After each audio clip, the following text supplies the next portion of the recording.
There's a warning there about the mark of the beast, which Protestants have identified Sunday with Rome's mark, or the mark of the beast crisis.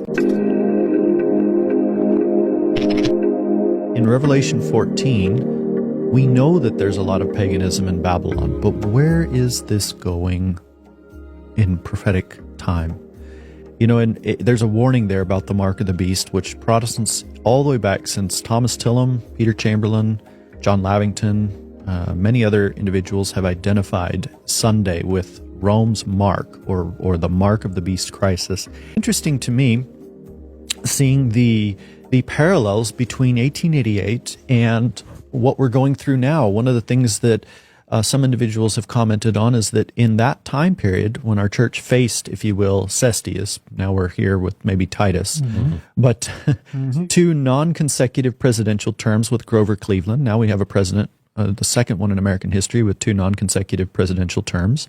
We have Pope Leo XIII in 1888. Now we have Pope Leo XIV.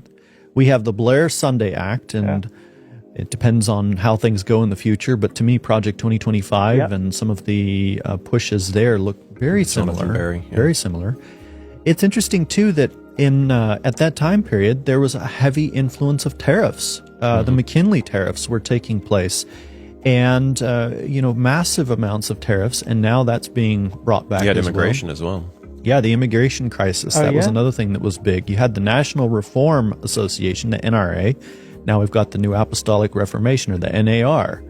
And we've got the Gilded Age, where there was a lot of talk about big business and massive amounts of control in the private sector in influencing the government.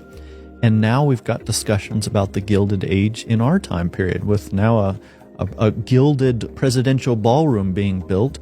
There are so many similarities between what was going on in 1888 and what's going on today. Well, you also had the Industrial Revolution then, and now you have the AI revolution that is going forward now. So we see all these similarities between 1888, like you're saying, and now, and it makes me wonder. I think that the stream of time, we're almost at the very end of it.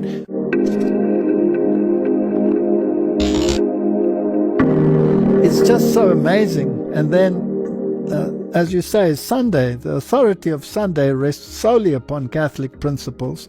There are numerous quotes where Rome says that the worship on Sunday is based on their precepts and theirs alone. They alone take credit for it.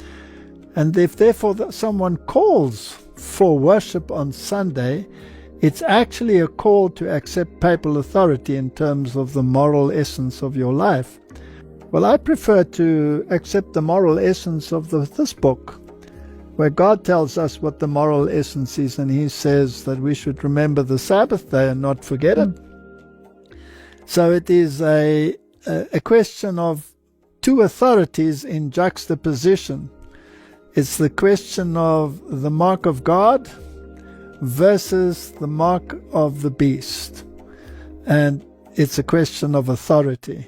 Who has the right to rule over my moral capacity?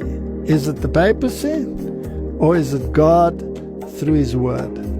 And as for me and my house, I believe that it is God and His Word that dictates moral authority, and not some earthly usurper.